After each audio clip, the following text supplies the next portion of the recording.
que nós estamos sentindo e vendo a glória do Senhor encher este lugar. Nós estamos num culto separado para a ceia, e nós poderíamos, após todo este momento de derramamento do Espírito, já encerrarmos, participarmos da ceia e irmos embora. Mas o Senhor tem algo ainda de muito especial para falar ao seu coração nesta noite. O Senhor quer se manifestar na vida de cada um daqueles os quais se dispôs a vivenciar este momento na sua presença. Tome o seu assento. Vamos estar abrindo a palavra do nosso Deus. A palavra do Senhor nos diz: então o anjo do Senhor lhe apareceu e lhe disse: o Senhor é contigo, homem valoroso. Agradecemos, Senhor, pela Tua palavra, e sabemos que ela transmite vida ao nosso coração. Sustenta-nos, para que tudo aquilo que é o propósito do Senhor possa ser estabelecido através desta palavra, e que alcance vidas, e que mude sentimento, e que mude, Senhor, todo o entendimento. É o que nós te pedimos nesta hora, e agradecemos em nome de Jesus. Amém, Senhor. Glória a Deus. Aleluias, graças a Deus. Meus irmãos, nós hoje estava no coração para apresentar para os irmãos algo do qual muitas vezes nós somos questionados. Há uma situação que muitas vezes nos constrange, e nós não conseguimos trazer para ela, na essência, algo que seja totalmente satisfatório. É como explicar Deus. Como nós podemos explicar um ser tão maravilhoso, um ser tão sublime? Eu tenho certeza que muitos de nós aqui já ouvimos ou fomos questionados em algum momento por alguém que falou para você o seguinte: mas que Deus é esse? Como que Deus existe? Se existe tanta fome, tanta miséria, como que Deus existe se há pessoas boas morrendo, enfermas, sofrendo, e há pessoas más que estão muitas vezes prosperando, vivendo a cada dia de vento em polpa? Como explicar Deus? Teólogos, todo tipo de ciência, doutores, procuram maneiras e formas de trazer uma explicação para algo inexplicável, porque em meio a milhões somos nós que aqui estamos, a essência da criação. Como explicar Deus? Como explicar a maneira de Deus atuar, a maneira dele agir, a forma dele tratar com cada um de nós? Eu tenho plena certeza e convicção de que muitos de nós que aqui estamos hoje passamos por situações adversas, por lutas, por aflições, das quais nós olhamos e pensamos: mas onde está Deus? O que Deus está fazendo nesta hora? Quem de nós nunca viveu isso? Dias difíceis, dias tenebrosos, em que nós pensamos: Deus me abandonou, Deus me deixou de lado, Deus não está olhando para mim nesta hora, na meio à luta, em meio à aflição. Meus irmãos, como explicar Deus? Como explicar na sua essência? A palavra nos fala desde a criação do homem. No versículo em que lemos, nós chegamos a essa conclusão, pensamos, nós vemos ali Gideão sendo chamado para ser um guerreiro. Gideão era um agricultor. Se fosse dado para cada um de nós aqui essa condição, essa autoridade de formar um exército para ir para uma batalha com um inimigo muito superior, eu tenho certeza que nenhum de nós escolheria Gideão. Nós procuraríamos alguém experimentado, que conhece a arte da guerra, que conhece as estratégias para se vencer uma batalha, não um homem agricultor. Eu tenho certeza que muitos de nós aqui, se fosse escolher alguém para lutar com Golias, nunca chamaria Davi. Como explicar Deus? Como explicar na sua essência? Um Deus que, na criação, Ele pega um pó da terra, e desse pó Ele faz um boneco, e neste boneco Ele dá nele um sopro de vida. Um Deus que coloca um homem com corpo, alma e espírito. Um Deus que queria se relacionar com alguém que era feito de barro. Um Deus que deu autoridade para o homem cuidar de tudo que estava no Éden. Um Deus que em determinado momento pega e dá um sono ao homem e coloca para ele uma ajudadora, uma disjuntora, e ele tira dele uma costela. E é por isso que nós vemos que dentro da formação, a própria ciência, o próprio costume, a tradição, ela fala a coisa errada, fala que a mulher é o sexo frágil, a sua fragilidade, mas não, a matéria-prima da mulher é muito mais forte, é muito mais resistente do que a do homem. O homem é um barro, a mulher é um osso. E Deus faz todo aquele trabalho, e Deus se relacionava com o homem todos os dias. E através de um erro, através da sedução de uma serpente, de uma víbora, aquela mulher, ela comete algo que foi falado para Adão, que era proibido, que não podia, e Adão é induzido àquele mesmo erro. Como explicar Deus? Um Deus de amor, um Deus de misericórdia, um Deus que a palavra fala, quando Jesus se manifestava, que dizia: olha, quantas vezes eu devo perdoar? 7? Não, 70 vezes 7. Mas o Deus que chega ali e vê o homem errando na sua essência, o homem fracassando, o homem falhando, o homem desobedecendo, e um Deus que retira dele aquilo que era o meio de comunicação que ele tinha. O Espírito Santo não estava mais no homem, e o homem agora vive num período em que o Espírito era transitório, e o homem é expulso do Éden. Como explicar Deus? Um Deus que é amor, mas que também é justiça. Um Deus que age de maneira que nenhum homem entende, mas que Ele é eficaz naquilo que faz. Como explicar? Um período em que o homem vive agora, não mais tendo esse relacionamento com Deus. Um homem que deixa no seu coração, no seu interior, um vazio que nada preenchia. Muitos de nós chegamos aqui essa noite sentindo isso, sentindo um vazio que nada preenche. E aquele espírito transitório agora ficava, ora falava com o homem, ora se manifestava, ora abandonava, e o homem vivia dessa forma. O homem precisava de um interlocutor, o homem precisava de um sacerdote que pudesse fazer essa ligação entre ele e Deus, porque ele perdeu pelo seu pecado. Muitos podem até pensar, mas só porque desobedeceu. A palavra nos diz que a desobediência é pior do que o pecado de feitiçaria. E Deus é amor, mas Ele é justiça. E naquele momento, o homem então vive, povoa a terra, e o homem agora começa a se multiplicar, e aquele vazio, ele começa a encher com um monte de sentimento, de razão, de circunstância, e chega nos dias de Noé. Deus olha para a terra e não vê justos. Deus olha para a terra e vê o pecado, e Deus se arrepende de ter feito o homem. Quem explica Deus? Quem explica o Senhor? Quem explica a sua maneira, o seu modo de agir, a maneira de lidar conosco, a maneira de tratar dos nossos problemas? Quem explica?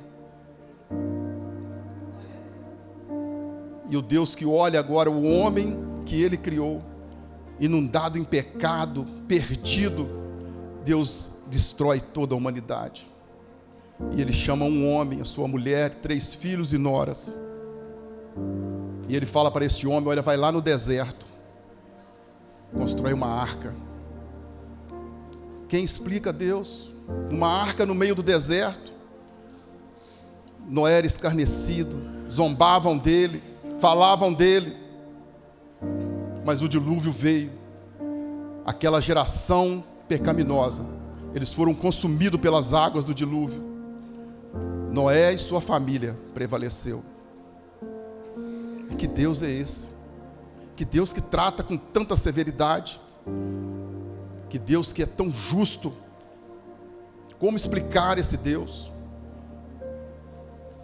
Meus irmãos, o que não falta são argumentos para aqueles que querem colocar em dúvida aquilo que está dentro de nós entranhado, que é a nossa fé.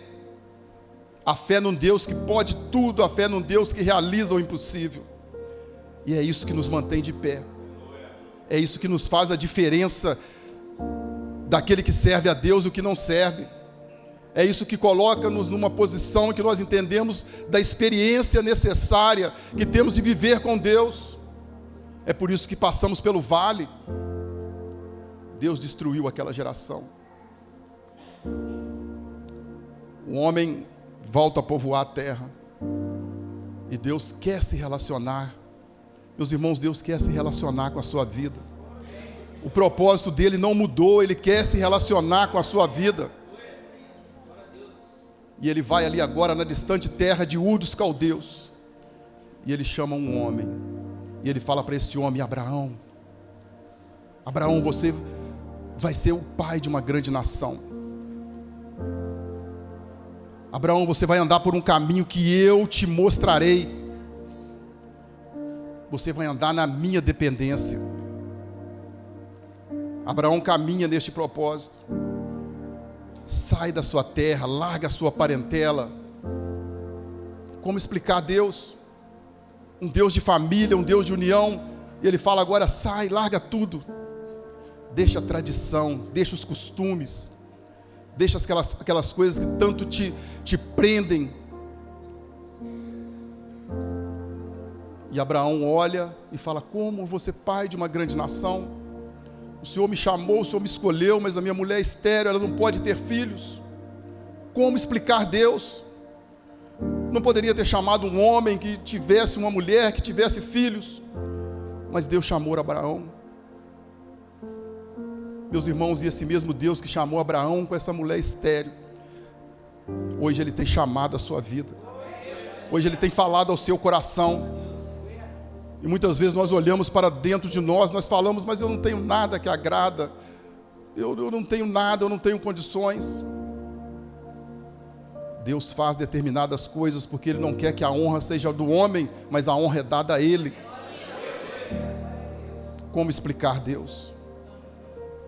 Como explicar um Deus que chama um homem com uma mulher estéril e com uma idade avançada, concede-lhes um filho, Isaac, agora adolescente, e Deus chama Abraão e fala: me dê seu filho como oferenda, sacrifica o seu filho. Como explicar Deus? Coloquemos-nos nós na situação, na condição de Abraão. Você que é pai, imagina uma dádiva dessa, o Senhor te dá uma bênção, alegria, e agora Deus diz, fala: me dê como sacrifício. Como explicar?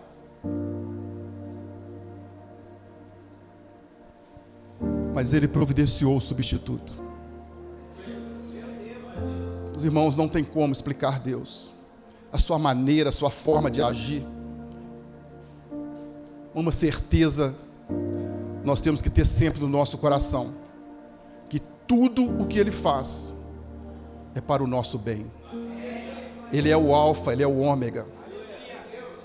Ele conhece a nossa essência, Ele sabe das nossas fraquezas.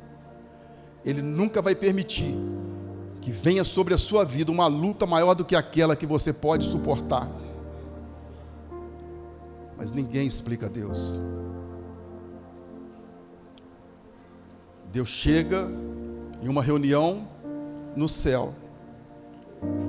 E nesta reunião, Satanás chega ali diante dele. E ele fala: você tem visto meu servo Jó? Um homem reto, íntegro, temente a Deus, que se desvia do mal. Os irmãos, quantos de nós aqui poderíamos ter esses adjetivos dados pelo Senhor? E o Senhor permite que Satanás trabalhasse na vida de Jó. Jó vive dias difíceis, de aflição, de luta. Não era um homem qualquer, um homem reto, desviava do mal, temente a Deus. Um homem que orava, que buscava. E ali agora vivendo um quadro totalmente desfavorável. As crianças zombavam, escarneciam, e Jó estava ali. E aquela sua ajudadora, como nós vimos lá no Éden, que foi feito mais forte, que era para ser ali o seu escape, a sua sustentação, ela chega para ele e vê ele naquela situação deplorável, e ela diz para ele: olha, amaldiçoa esse seu Deus e morre. Quem explica Deus? Jó vira para ela e diz: louca mulher, Deus deu, Deus tirou. Toda a honra e toda a glória seja dada a Ele. A sua luta, a sua aflição, a sua angústia, o seu momento não se compara com aquilo que aquele homem vivenciou. Mas o Senhor o honrou, porque quando Deus restituiu tudo a Jó, ele virou ali e ele disse: antes eu conhecia Deus de ouvir falar, mas agora eu posso dizer que eu o vi face a face. Na sua maior aflição é que Deus quer se manifestar na sua vida. No momento mais difícil é que Deus quer se revelar ao seu coração. É que Ele quer colocar algo novo, e Ele quer que você entenda que você é dependente dEle. Ele é o dono da vida. Como explicar Deus? Como explicar um Deus que pega o seu filho, está ali no trono, na glória ao seu lado, faz dele um homem insignificante, faz com que ele sofra as maiores aflições. E aí nós chegamos para darmos início à mensagem propriamente dita, porque nós entendemos um projeto que Deus estabeleceu. Havia um projeto estabelecido sobre a vida de Gideão, um plano desde a eternidade direcionado para Gideão. E é isso que Deus tem sondado no coração de cada um de nós nessa noite. Se nós estamos entendendo este projeto. Naqueles dias de Gideão, eles pegavam, plantavam. Na hora da colheita, os midianitas desciam, que era uma grande nação, um poderoso exército, e pegava toda a produção. Eles plantavam trigo, e eles iam na eira para malhar aquele trigo. E quando eles iam malhar aquele trigo na eira, subia a poeira. Os midianitas viam e desciam e colhia tudo. Os irmãos, que vida miserável. Eles aravam a terra, eles semeavam, eles cultivavam, e na hora da colheita o inimigo vinha e levava. Às vezes não tem momento na nossa vida que nós passamos assim, dessa forma. Nós vivemos dessa maneira. A nossa vida não sai do lugar, os problemas não são resolvidos, as circunstâncias estão sempre ali, o inimigo zombando, escarnecendo. Parece que tudo está perdido. Mas em meio àquele povo havia um homem que ele não usou a forma convencional. E é isso que vê o projeto que ele estava ligado lá no sacrifício de Jesus. Porque ele pegou o seu trigo e ele não malhava na eira, ele malhava no lagar. O lagar é o local da prensa, é o jardim da agonia, é o local onde Jesus foi ali, ele foi prensado. Ele viu a luta, a aflição, tudo aquilo que ele iria passar. Lucas, por ser médico, ele falava com propriedade, ele dizia: olha, ele suou gotas de sangue, porque ele estava em agonia.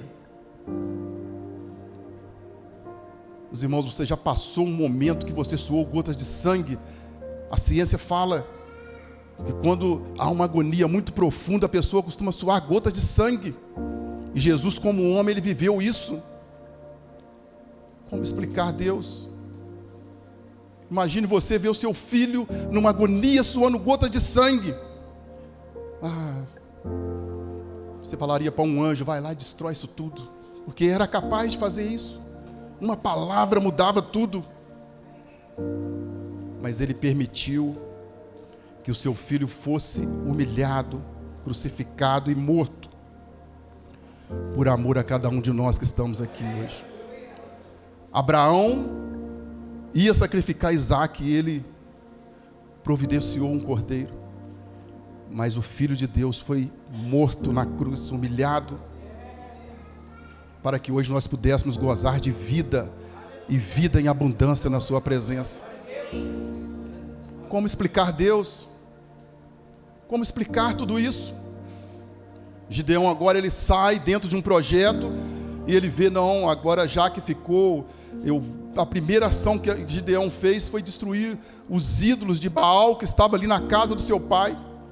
Olha, Deus chamou um homem que vivia no meio da idolatria, misericórdia. Como explicar Deus? E Gideão toca um instrumento, 32 mil homens se chegam a ele. Olha, vamos para a guerra, agora nós vamos. Deus vira para Gideão e fala: olha, tímidos e medrosos podem voltar. Aí Gideão chega: não, aqui só tem valente, tímidos e medrosos podem voltar. 22 mil homens. Gideão falou assim: é brincadeira. Como explicar Deus? Senhor, 32 mil era pouco, 10 mil, como que eu venço essa guerra? Deus diz: vai ao lago, leva eles para tomar água. Aqueles que tomaram água igual um cão, aqueles que trouxerem, esses serão os que vão com você nessa peleja. Gideão vai ali, 9.700 homens, não cumprem aquilo que era a vontade do Senhor. 300 homens permanecem, e são com esses que você vai à batalha. Como explicar Deus? As mesmas ações, os mesmos projetos que o Senhor tem para operar, e que operou na vida de Gideão, é que Ele tem hoje para a nossa vida. Tímidos e medrosos não prevalece. Nós vivemos dias de lutas, dias difíceis, em que o Senhor precisa de homens que enfrentam uma situação, que olham de pé e que entendem o propósito e o projeto do Senhor.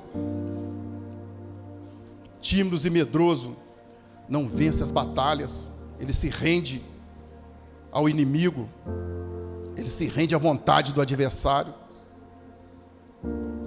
Vai ser peso na luta. E é por isso que a palavra do Senhor já nos aponta para esse ponto, que muitos serão chamados, mas poucos são os escolhidos. Os dias em que vivemos é dias de vigilância. Nós não podemos abandonar a espada, nós não podemos largar a palavra, nós não podemos fazer coisas que estão na nossa mente, no nosso coração, no nosso entendimento. O nosso guia é a espada, é a palavra. Nós não podemos largar dela para fazer outra coisa, e aqueles que estavam ali largou para tomar água. É tempo de vigilância constante, porque aquele mesmo que seduziu Eva no Éden, é o que está seduzindo muitos que estão caminhando pelo caminho nesses últimos dias. A mesma serpente.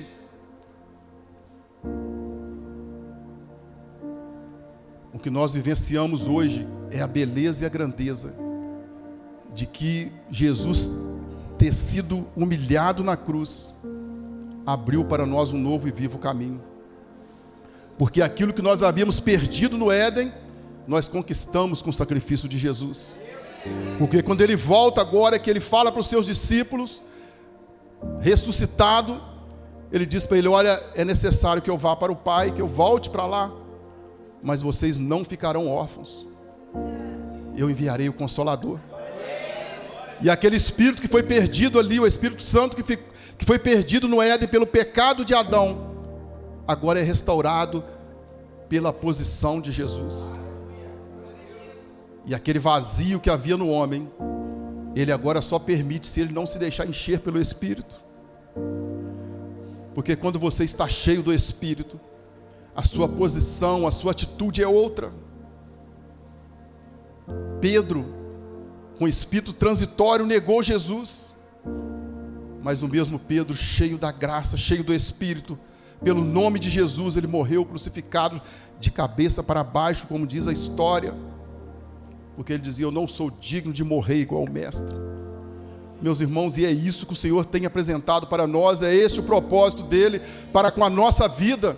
É para isso que ele tem nos chamado, não para estarmos conformados, não para estarmos ali acomodados, mas o Senhor nos chamou para transformarmos este mundo, e através da palavra, do Evangelho, através de uma busca, de uma perseverança, homens valentes.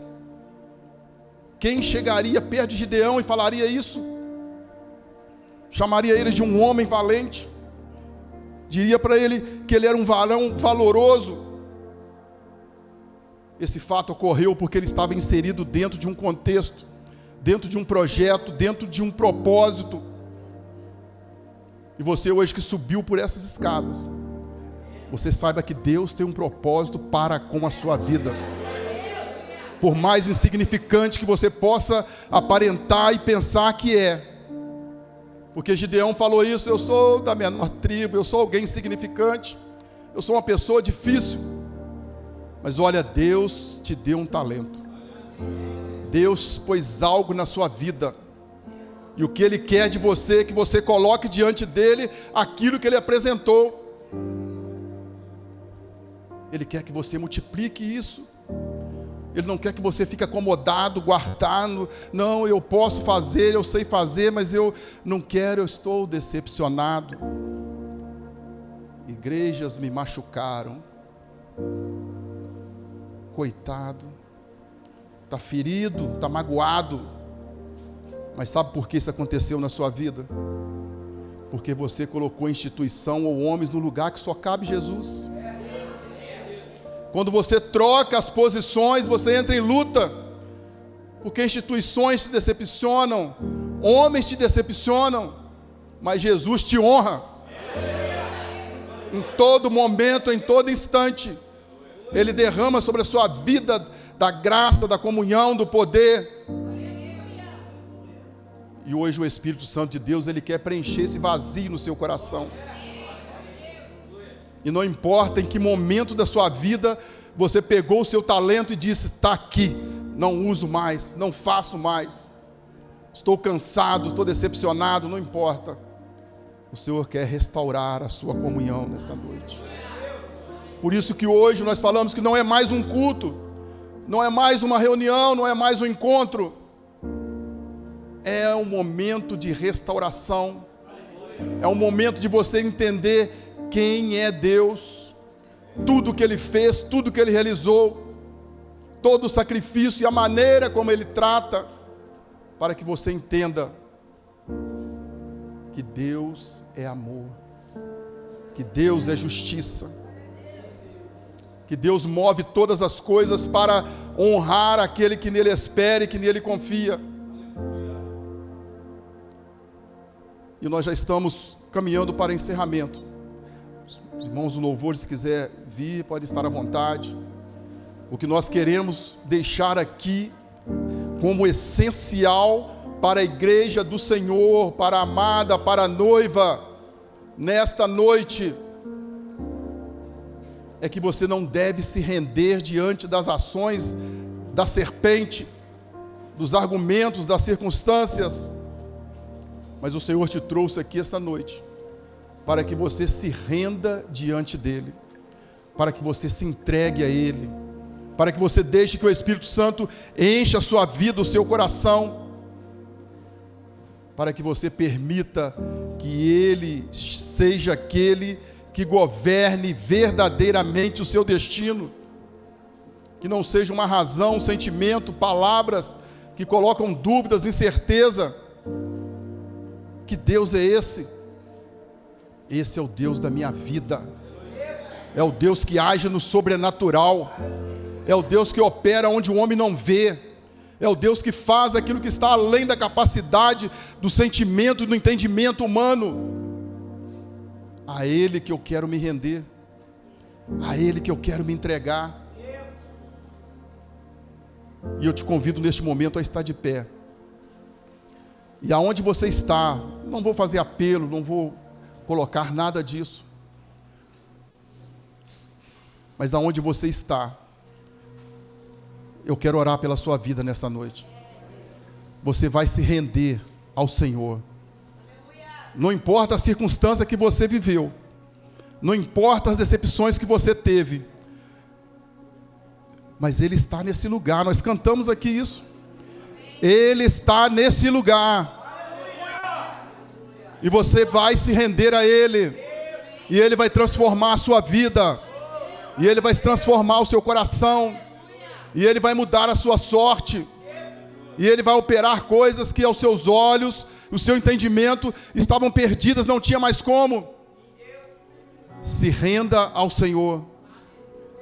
A condição de rendido é quando você levanta os seus braços. E você coloca: eu perdi, eu não tenho mais como. Eu não consigo mais, eu me rendo. Eu me rendo a Ti, Senhor. Se você tem esse entendimento, se você quer nesta noite se render ao Senhor, levante os seus braços diante dEle.